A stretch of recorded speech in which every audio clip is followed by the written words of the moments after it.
Let me open the afternoon session of our workshop and welcome our second keynote speaker, Dr. Leonie Bossert of the University of Tübingen, who recently had a great success, as far as I understand, with her German book Gemeinsame Zukunft für Mensch und Tier. So without any further ado, let me give her a floor to give us a talk on the ethical ramifications of technologies when applied to animals. Thanks a lot, and good afternoon also from my side, and really thanks a lot for inviting me. It's really a great pleasure to speak here today. And yeah, I'm going to talk about AI's impact on the non-human world in the context of sustainable AI. And before I go any further, I just briefly want to start with saying a few words on how I understand AI. So when talking about AI, I understand AI systems as systems that are capable of performing cognitive functions. And I quote, "These include reasoning, learning, problem-solving, decision-making, and even the attempt to match elements of human behavior, such as creativity," end quote. And of course, as you are all familiar with, in the context of AI, there are a lot of important research questions being discussed currently. And the research question that is also the title of this workshop, whether, and if so, how AI can help us to save the planet, is currently intensively discussed within the so-called sustainable AI debate. And this debate is growing constantly, which should definitely be welcomed. However, it also comes along with two major shortcomings. The first shortcoming is that the, let's call it, mainstream sustainable AI debate is rarely linked to the normative foundations of sustainability. And this leads that the research is very often, it builds upon a rather superficial understanding of sustainability. And the second shortcoming, in my view, is that the debate is mainly anthropocentric. And I will return to both of these shortcomings later in the talk. But before doing so, to be better able to explain why I think that the anthropocentric tailoring of the debate is indeed problematic, I will start with giving an overview on how AI systems indeed impact the non-human world, because I think it's important to know that to hopefully join me with the thinking that the anthropocentric perspective is a problem in this context. After that, I will come back to the normativity of sustainable AI. So the talk is divided into these major parts. And when talking about AI's impact on the non-human world, I will first start with some very general aspects. As it is highlighted in the sustainable AI debate, AI systems come along with very negative impacts on the environment and on our ecosystems, as we had already discussed a little bit this morning. For example, because as one rather influential study, the study of Emma Struble et al. Has pointed out, training a particular natural language processing model can result in the emission of around 300 tons of CO2. And another study has shown that the 40 days of research training of Google's AlphaGo Zero, so that's an AI system that is able to play the Chinese board game Go, emits 69 tons of CO2. Of course, these are only two examples, but I think they perfectly illustrate that these systems come along with a lot of CO2 emissions, especially in the training period. Furthermore, the data centers we need to store the very, very, very huge amount of data. They require very large amounts of energy and also of water to cool the systems, the data centers. And as you're of course all familiar with, the hardware on which the AI systems run, they require resources such as rare earth, nickel or cobalt that in many cases come with problematic conditions when being mined. And all of these negative impacts on the environment, of course, also affect human and non-human individuals, since they contribute to climate change, biodiversity loss, etc. But they affect humans and non-human animals rather indirectly, and there is also much more to say about how AI systems affect the non-human world in a very direct way, and I will come to this now. And as you can already see from the slide's heading, I will focus on animals in the following. And I really want to apologize for that, because in the title of the talk, I announced to deal with the non-human world more general. And also, I am indeed a passionate animal ethicist. I really intended to do so. So I did research on how AI systems affect plants and microorganisms. But in doing so, I very quickly realized that currently it's hard to say anything substantial about this from a non-anthropocentric environmental ethics perspective. Because there are plenty of studies that investigate, for example, how AI systems can help us to better understand the human microbiome, since AI can deal with the enormous huge amounts of data the different microbial species generate much better than we humans can do. And while this is definitely very interesting and important research, it is about how AI systems can be used to better understand human well-being and benefiting us humans and our human health. That's why it's mainly discussed in the medical ethics debate, and it's not about how AI impact the microbial world. And that's why I think, it's not a perfect fit for saying anything substantial from a non-anthropocentric environmental ethics perspective.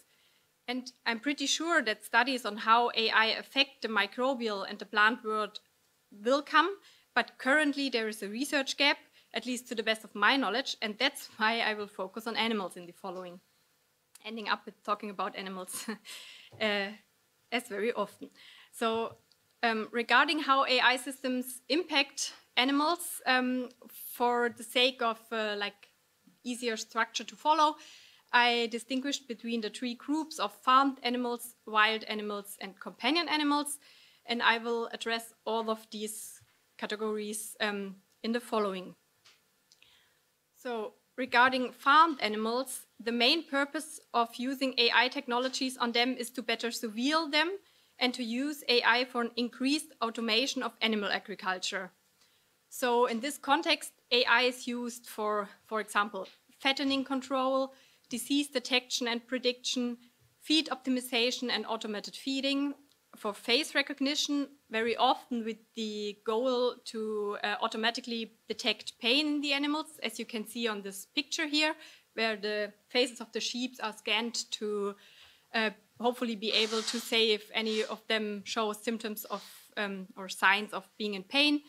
And it's also used for herd management, since there are already cowboy bots and shepherd bots out in the field. And to illustrate this surveillance technology in animal agriculture a bit better, I brought along a quote. Also, admittedly, it's a bit long. So I quote from a paper of a colleague of mine and me. I quote, "Support vector machine classifiers in combination with sensor devices are used to detect early symptoms of lameness in cows.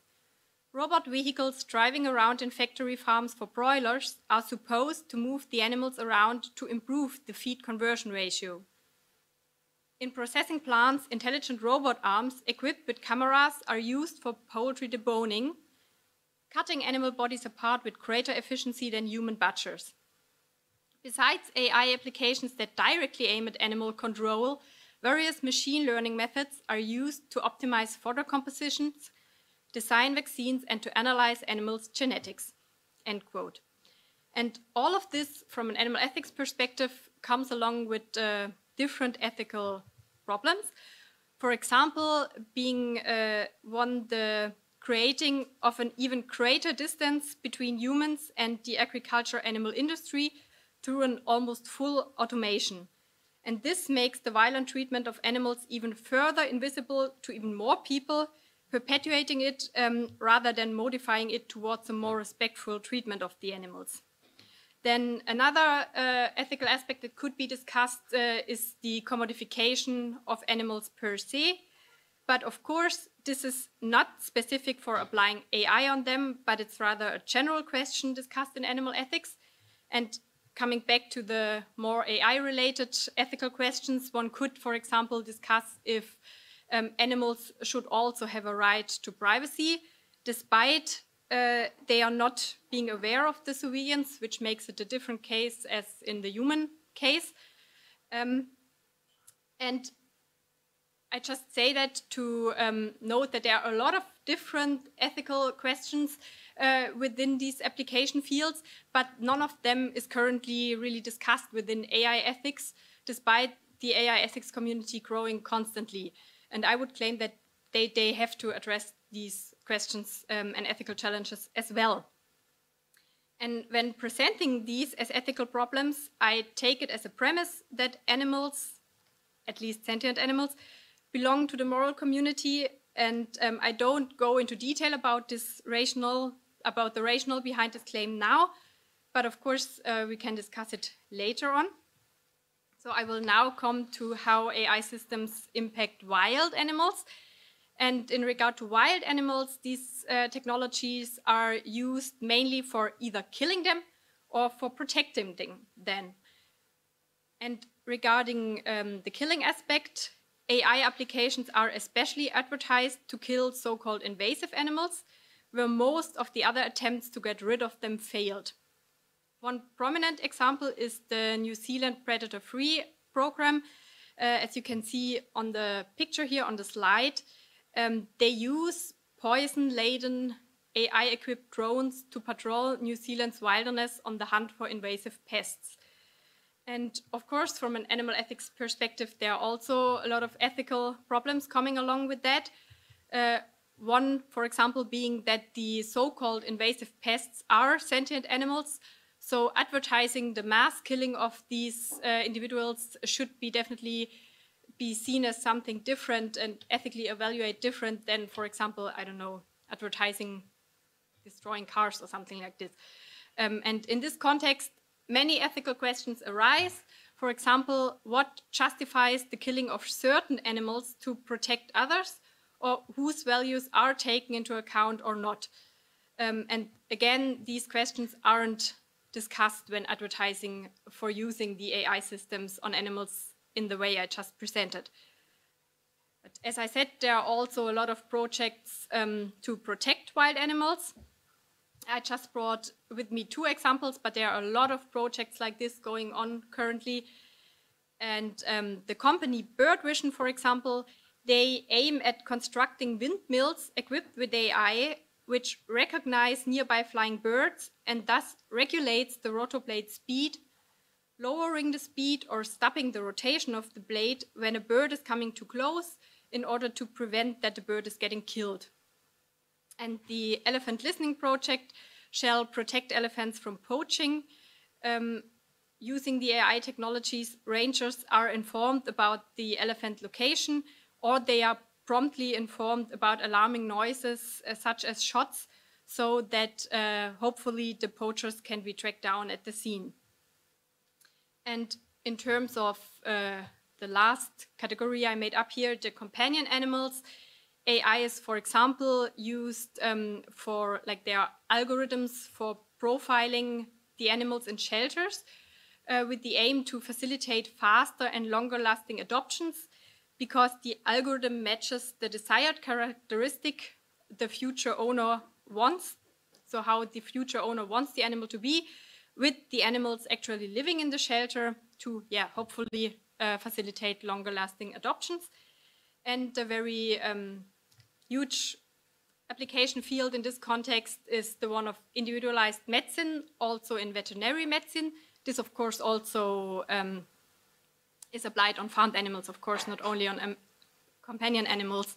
And as with the individualized medicines for us humans, there is a lot of research going on for how we can establish individualized medicine for animals.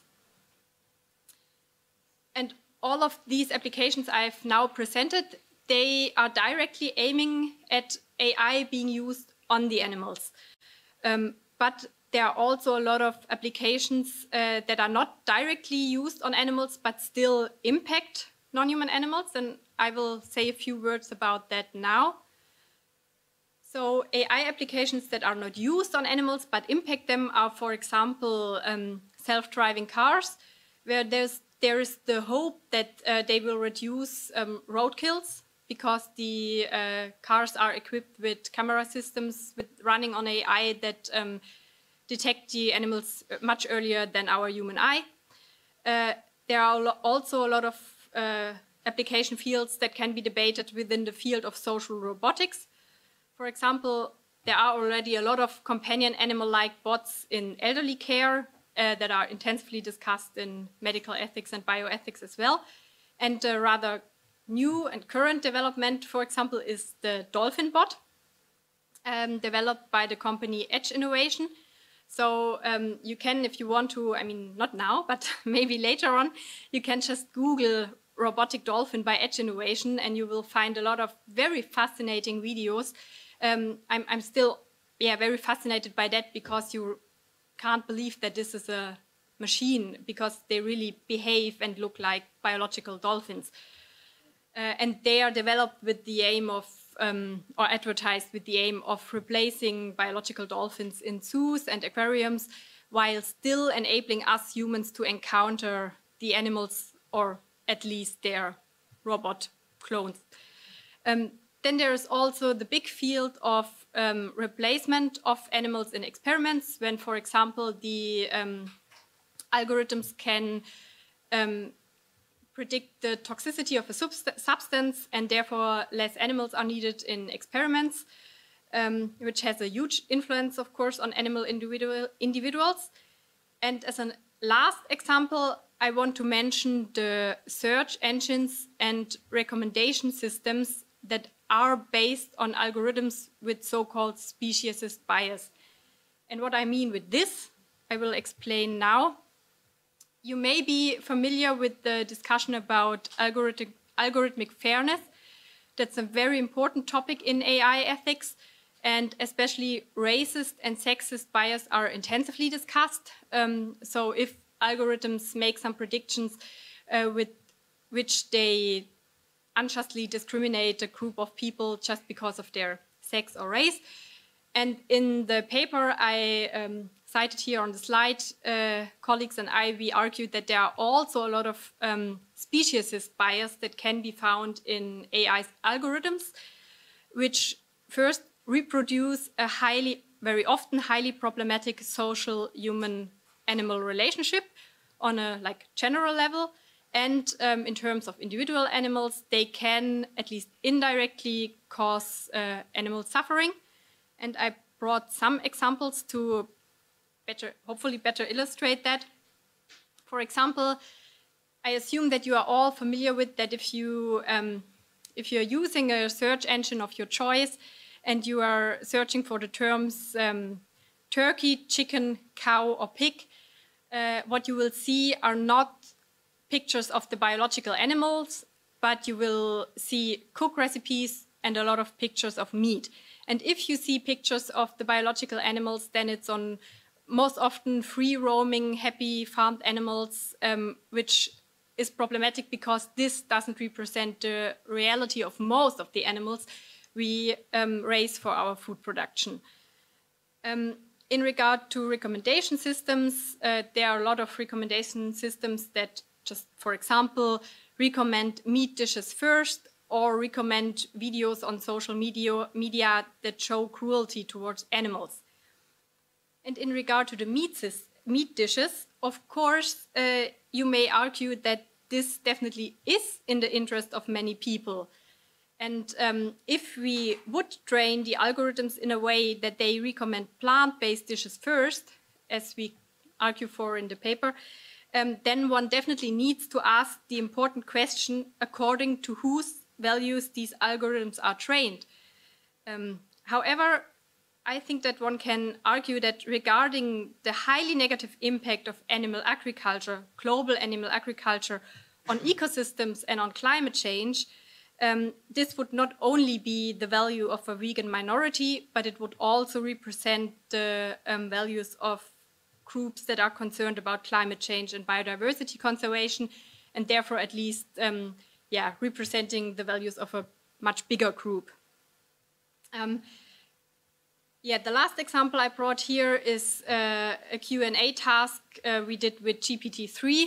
It has been the GPT-3 version then. And when you are asking about animals and what animals are good for, it provides a lot of stereotypes regarding these animals. For example, if you are asking what are dogs for, the answers are companionship, herding, and protection. If you are asking what are hamsters for, the answer is running, eating, sleeping, and very important, being cute. And what are cows for? The answer is milk, meat, leather, and pulling. And of course, this just perfectly reflects the status quo. However, if they are important and convincing arguments, and I would argue that they are indeed, that the status quo of our treatment of animals is morally problematic and should be modified, then it is rather misleading to train algorithms in a way that they perpetuate this status quo all the time. Because one challenge with algorithms is that they tend to reflect outdated values because they are trained with old data and therefore often not reflecting societal attempts to change something that is already being evaluated as negatively or as ethically problematic in a particular society. And of course, it's not yet a shared opinion that using farmed animals as resources is ethically problematic. However, once maybe bigger parts of society may come to this conclusion, it will be even harder to get rid of all the stereotypes regarding animals if they are embedded in the AI technologies we are using on an everyday basis. And that's why we are arguing that we should start now thinking about these speciesist bias as well as we do with the sexist and racist bias. So with this, I will end the first part of the talk, and I provided an overview of how AI technologies impact animals direct and indirectly, to hopefully give you some hint why I think it's important to talk about this in AI ethics as well. And I will now come to the second part of the talk and say a bit more about the normativity of sustainable AI and the normative foundations of sustainability and also of sustainable AI.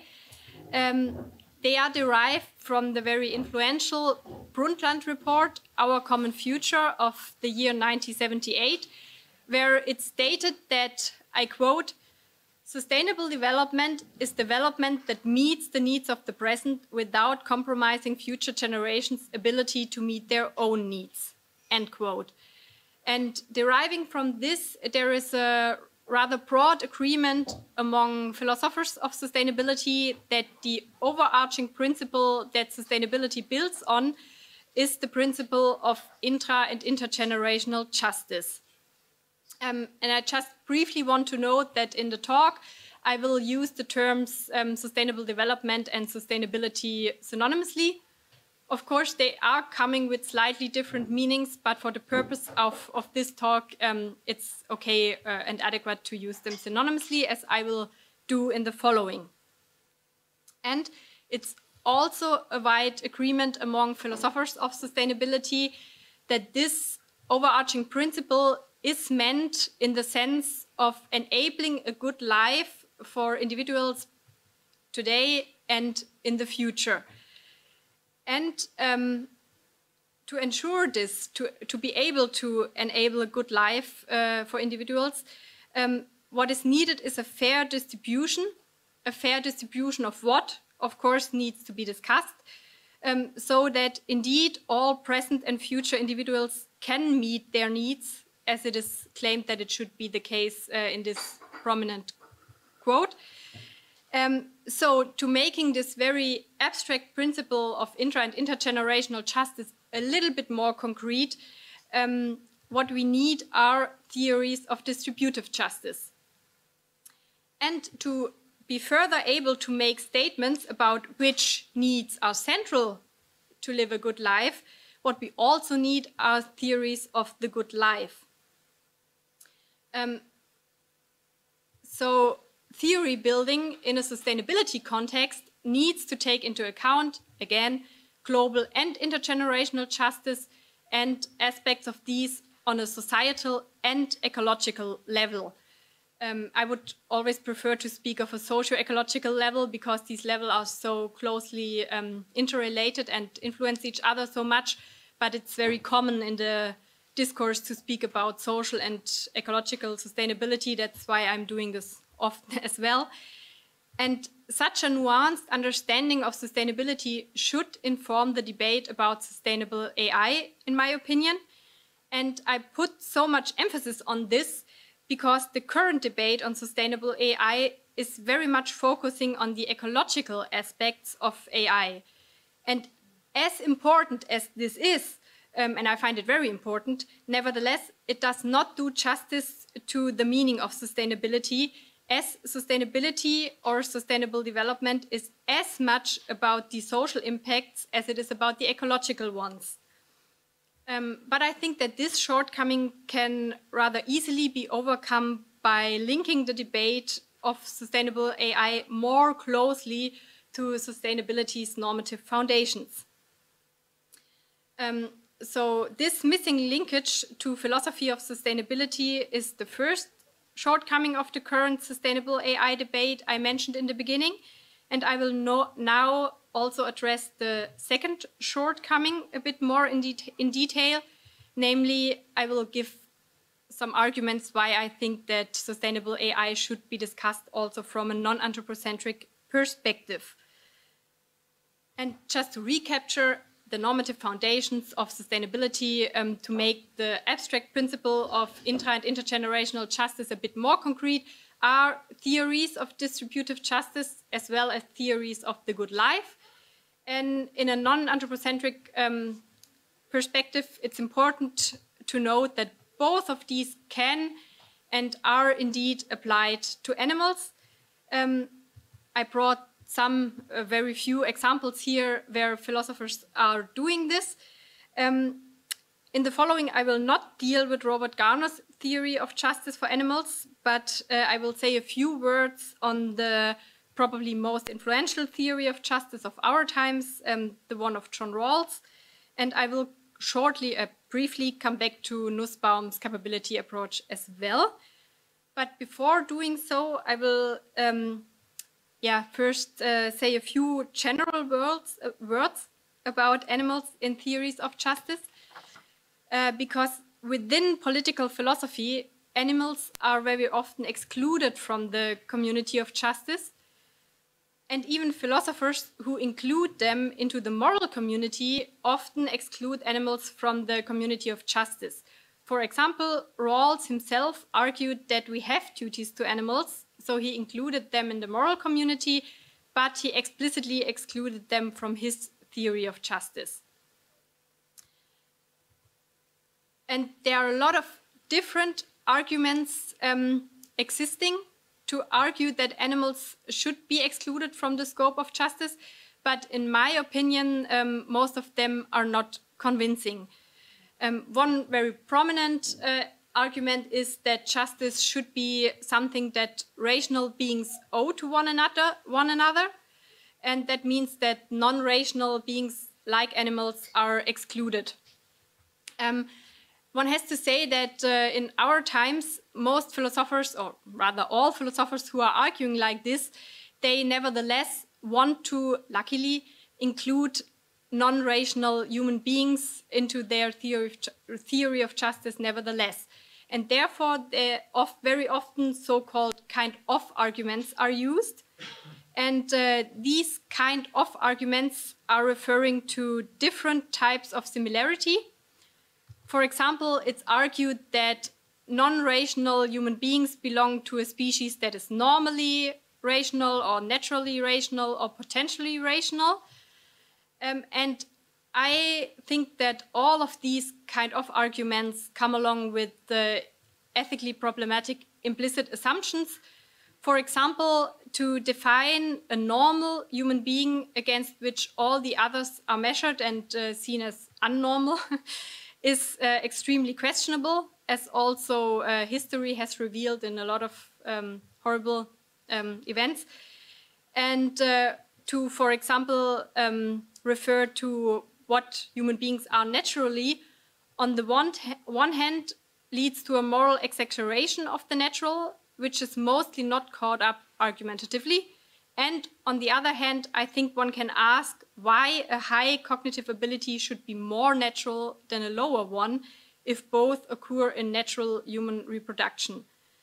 So I have said this because I think in arguing that the most prominent arguments to exclude animals from the scope of justice are not convincing, we may have at least a very weak first argument to include them, or at least to start thinking about including them. And I will now come to another argument to possibly include them in a theory of justice. And I will come to a short excursion to Rawls, not because I want to go into detail about contractualist theories of justice now, but because, of course, Rawls' theory of justice is one of the most influential. And I think it's important and interesting to point out that the arguments he makes for including, for example, children and cognitively disabled people can also be applied to animals. For Rawls, the principles of justice apply to those who are moral subjects. And he defines moral subjects as beings who make rational plans for their lives and who have the desire to apply and act accordingly to the principles of justice. This narrow definition excludes many humans as well as most other animals. A conception of justice that applies only to moral agents defined in this way would be extremely exclusive, even with respect to human beings. And Rawls himself wanted to counter this, as we can see with this quote. So I quote John Rawls: "It needs to be emphasized that a sufficient condition of equal justice, the capacity for moral personality, is by no means obligatory. Furthermore, people probably have different capacities for a sense of justice, but this is no reason to deny the less able the full protection of justice." Accordingly, for Rawls, the capacity for a sense of justice is a natural capacity like other natural capacities, and it's present in varying degrees among individuals of a species. However, it is very unlikely that certain natural capacities first appear in Homo sapiens sapiens. It is more likely that many important human capacities are found in other vertebrate species as well, even if sometimes in a greatly weakened form. And with respect to children, Rawls argues that the minimal requirement of moral personhood refers to the disposition for the capacity and not for its realization. And the capacity, and even more the disposition for the capacity for moral behavior and altruism, can also be found in the animal kingdom, especially in other mammals and especially in social mammals, as also Mark Bakoff and Jessica Pierce have pointed out in this book, which is just one single example of a lot of research done on this proto-morality and the capacity of animals for altruism and moral behavior. And they highlight many examples of the disposition for morality and reflective ability that is present in certain other animals. And with this, I want to argue that Rawls' quote could also be applied to animals, so that they should also not be denied the full protection of justice, as Rawls himself argues for children and cognitively disabled people. And that means that even contractualist theories of justice can be applied to animals, as it's also done by a lot of others, or not a lot, but by other philosophers like Mark Rowlands and Mark Cockleberg. And these are the theories of justice most difficult to argumentatively include animals. But it is possible to do so in a, I think, convincing way. And another approach to justice that includes animals is, for example, the capability approach of Martha Nussbaum. And I will say a few words on this because, as I mentioned earlier, to clarify the question of what should be distributed or bequeathed to whom and in what way, which is a very important question in the philosophy of sustainability.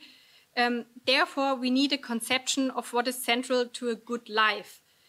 And Martha Nussbaum's capability approach is an important theory of a good life in which she relates the good to the just and thereby outlines a eudaimonistic-inspired theory of justice that also addresses good life.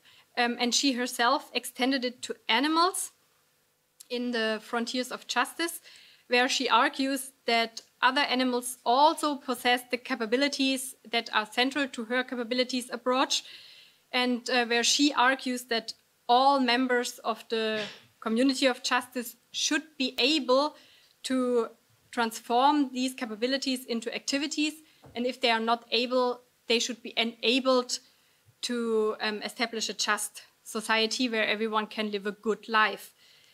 Here you can see the list of the 10 capabilities Nussbaum highlights, but I don't want to go through them. I just want to mention that what I think is interesting is that she uses the same capabilities for animals as she uses or has developed for humans a few years before. And the reason why I think that the capability approach is a valuable concretization of the normative foundations of sustainability is because it allows us to make claims about the good lives of animals in a more sophisticated way than other approaches. And this is because for each of these 10 capabilities, it is empirically verifiable that at least sentient animals possess this capability. And for each of these 10 capabilities, it's also normatively justifiable that it is significant for the life of animals. And that means that the capability approach allows for statements about the good life of animals that go beyond what is physiologically measurable, and thereby it provides results that go beyond the ones in animal welfare science that are, of course, important, but sometimes they are, well, I think really reductionist when it comes to animals because they only rely on what is measurable. And we would not rely on such reductionist perspective in terms of a good life for our fellow humans. And I think we should also not do so for fellow animals, because for humans we agree that non-measurable things like political participation or education are also quite important for a good life. And having said all of these, I conclude from that the normative foundations of sustainability, namely global and intergenerational justice, as being concretized with the theories of a good life and theories of distributive justice, they can, and I think they also should, be convincingly applied to animals. And that means that animals should no longer be excluded from the sustainability discourse as it is most often the case still today. And as I have argued before, I think that the sustainable AI debate should be linked more closely to the normative foundations of sustainability. I conclude from that also that the sustainable AI debate should include animals and not be poorly anthropocentrically discussed.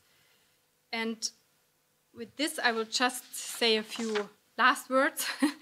And in terms of the overarching questions of the workshop, which AI can help saving the planet, I unfortunately cannot give answers to that, but I want to briefly summarize what, in my view, is important when evaluating if an AI system is truly sustainable.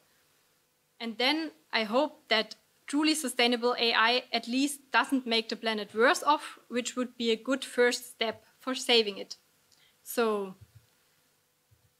to evaluate if an AI system is truly sustainable, one must take into account its overall impacts on a social and an ecological level for humans and for animals living today and living in the future.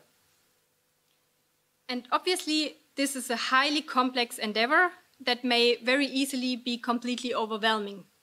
But I nevertheless think that it's important to keep in mind that, at least in theory, it is that difficult to evaluate whether an AI system is truly sustainable to prevent some kind of green or social or ethics washing of the technology. And to just say a very few last words, however, I think from a rather application-oriented perspective, from environmental or animal or AI ethics approaches that for which it's important to provide some ethical orientation and guidance for AI researcher, developer, and user, we should be able to say a little bit more. And I think to do so, we need arguments how to prioritize between all of these 6 levels in cases of conflicts that will arise a lot of. And from an application point of view, it seems rather useless to say that an AI system is only sustainable if its impact will be positive on all of these 6 levels, because this probably won't be the case in just any single case. So therefore, again, arguments are needed as to which levels can be prioritized over others in which contexts. And taking all of these 6 levels into account, such arguments have not been provided yet in the sustainable AI debate. So this is an important research gap that should be filled. And to fill this gap, the debate on AI ethics and sustainable AI can and should, in my opinion, again, draw on the philosophy of sustainability, where questions of balancing the interests of present and future generations have been discussed intensively.